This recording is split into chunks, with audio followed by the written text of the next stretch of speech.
Hoy quiero que hablemos de una realidad que millones de personas sienten cada vez que cruzan las puertas de un supermercado, pero que las cifras oficiales parecen intentar suavizar.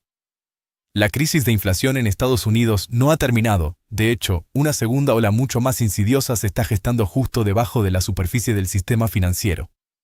Permítanme empezar con una pregunta directa. ¿Cuándo fue la última vez que salieron de una tienda de comestibles sintiendo que el precio en el recibo tenía sentido? Para la gran mayoría de los estadounidenses, ese momento ya no es una realidad cotidiana, sino un recuerdo distante de una era que parece haber quedado atrás.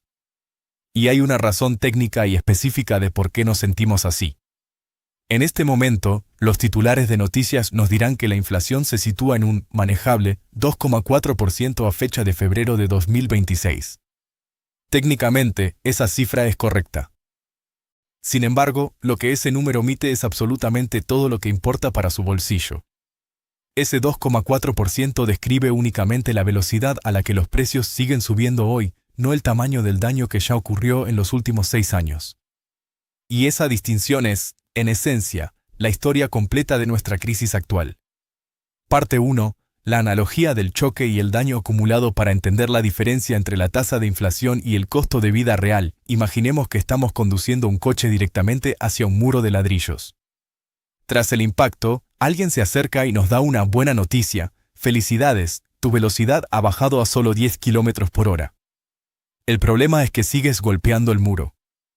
Eso es exactamente lo que significa una tasa de inflación del 2,4% cuando los precios ya han experimentado un aumento acumulado del 25,67% desde el año 2020.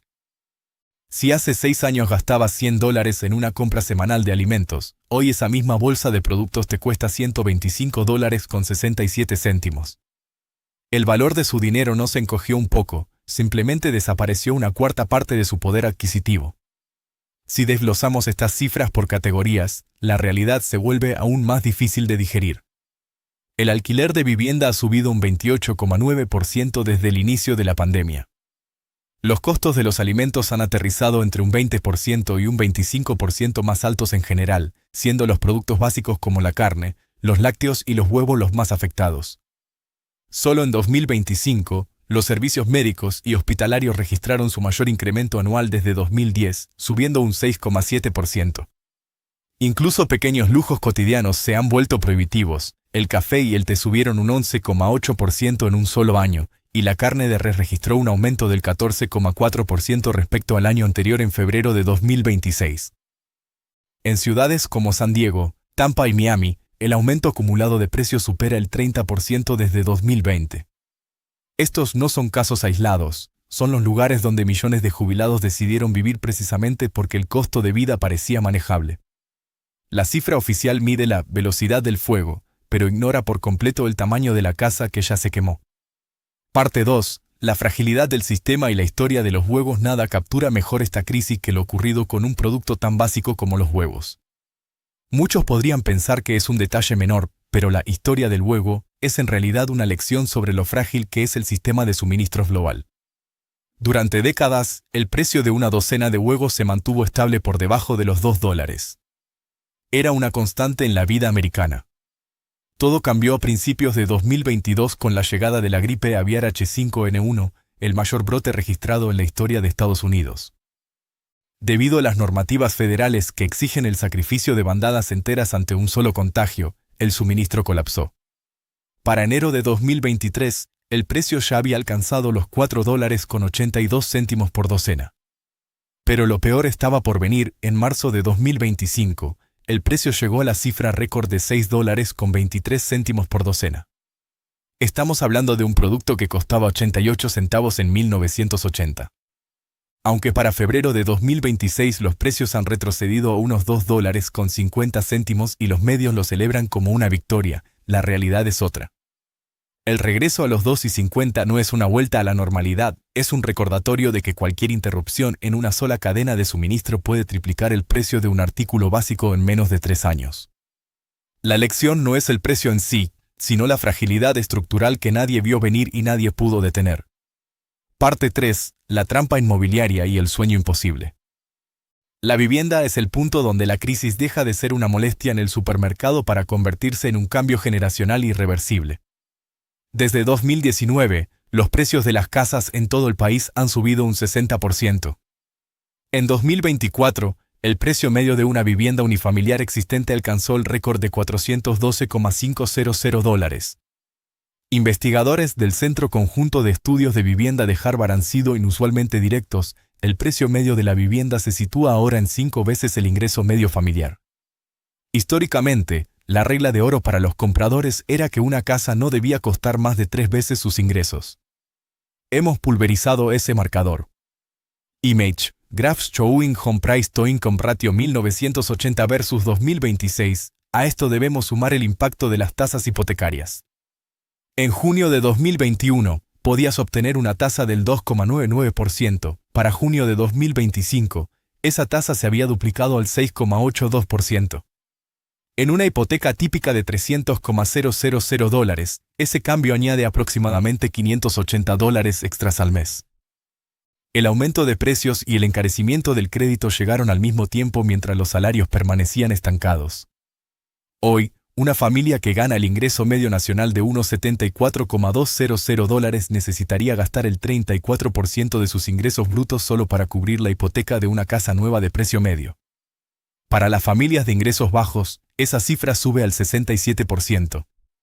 Según la Reserva Federal de Atlanta, la propiedad de una vivienda consume actualmente casi el 48% de los ingresos del hogar medio, una cifra que lleva 2 años sin bajar. Esto tiene consecuencias devastadoras en la movilidad social. Profesionales como enfermeros, maestros y trabajadores especializados, que construyeron la clase media estadounidense, hoy solo pueden permitirse el 21% de las casas listadas para la venta. En 2019, podían acceder al 49%. En solo 5 años, el mercado se redujo a menos de la mitad para ellos. Para quienes ganan $50,000 anuales, un tercio de la población, solo el 9% de las casas está a su alcance. Además, quienes ya poseen una vivienda se encuentran en una trampa de diseño propio. Casi la mitad de los propietarios tienen hipotecas con tasas del 3,5% o menos. Vender su casa significaría tener que comprar otra con una tasa que duplicaría o triplicaría su pago mensual. Por lo tanto, nadie vende.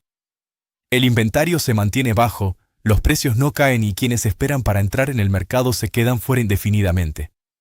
Parte 4. La bomba de tiempo de las tarjetas de crédito. Toda esta presión financiera tiene que aterrizar en algún lugar, y ese lugar es el endeudamiento. Las cifras de las tarjetas de crédito han alcanzado niveles que deben decirse sin suavizantes. El saldo total pendiente llegó a los $1.233 billones en el tercer trimestre de 2025. Es la cifra más alta desde que se iniciaron los registros en 1999 y está un 60% por encima de los mínimos de la pandemia. Lo más preocupante es que este aumento de deuda viene acompañado de tasas de interés récord, que promedian el 21,39%. Los estadounidenses están pidiendo prestado más que nunca, a tasas más altas que nunca, para pagar cosas que cuestan un 25% más que hace 6 años. Cerca de 68 millones de personas, 1 de cada 3 titulares de tarjetas, utilizan ahora el 30% o más de su crédito disponible, un umbral que los analistas clasifican como estrés por deuda. Estos millones de personas cargan con el 63% de toda la deuda de tarjetas del país. Además, 27 millones de estadounidenses ya no pueden pagar más que el mínimo mensual, lo que significa que el interés compuesto crece más rápido de lo que baja el saldo, convirtiendo la deuda en algo permanente.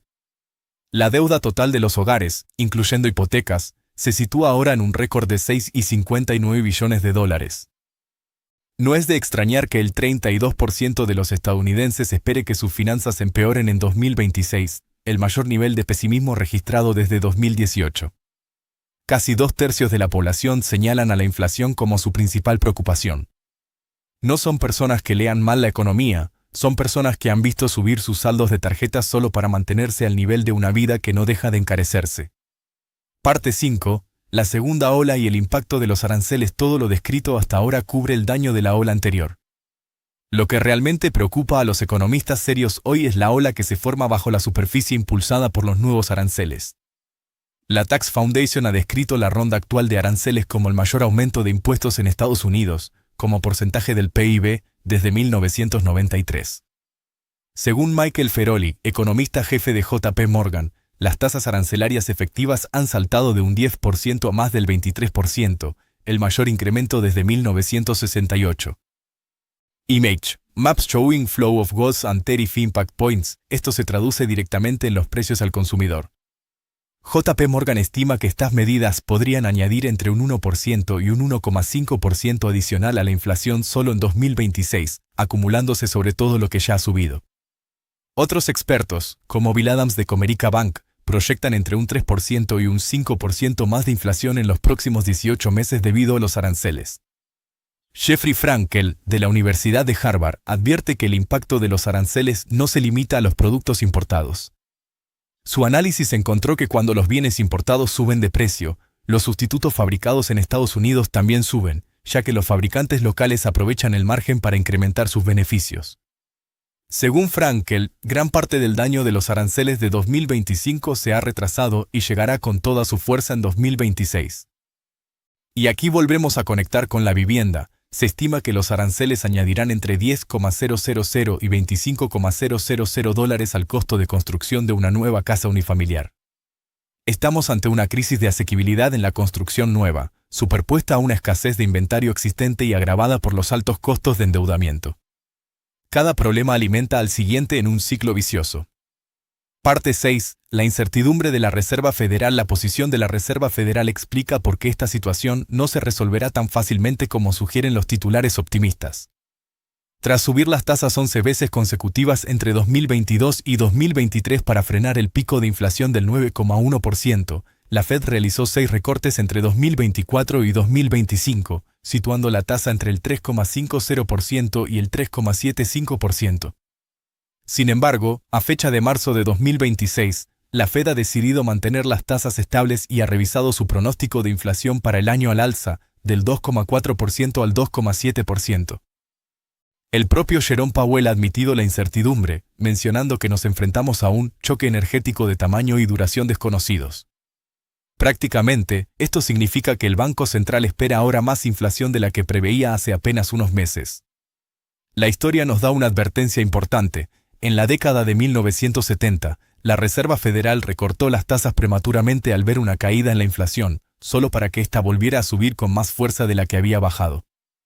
Ese patrón histórico es la razón por la cual muchos economistas miran el camino actual con preocupación en lugar de confianza. El índice de sentimiento del consumidor de la Universidad de Michigan se situó en 53.3 en marzo de 2026, muy cerca del mínimo histórico de 50 registrado en 2022. Para poner esto en perspectiva, el promedio histórico de este índice durante 70 años es superior a 80. La brecha entre cómo se siente la gente y lo que dicen los promedios estadísticos cuenta una historia que un solo dato mensual no puede capturar.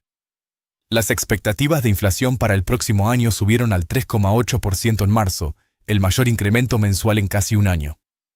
Conclusión, el desfase entre el titular y la realidad. Lo que une todos estos puntos es una realidad innegable, un aumento acumulado de precios del 25,67% desde 2020, deudas récord en tarjetas de crédito con intereses asfixiantes, un mercado inmobiliario donde la mitad del ingreso familiar se va en la hipoteca y una nueva ola arancelaria que aún no ha llegado a su punto máximo.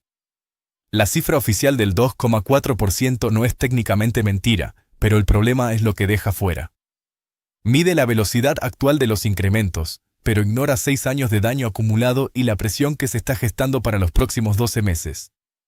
Ese sentimiento de que algo está mal cuando sales del supermercado no es paranoia ni pesimismo infundado. Es una lectura precisa de un sistema financiero que se ha desplazado bajo los pies de los ciudadanos y que aún no ha terminado de moverse. Sus instintos tienen los datos correctos, aunque los titulares sugieran lo contrario. Presten atención, porque esta historia económica aún no ha llegado a su último capítulo y la segunda ola ya está aquí.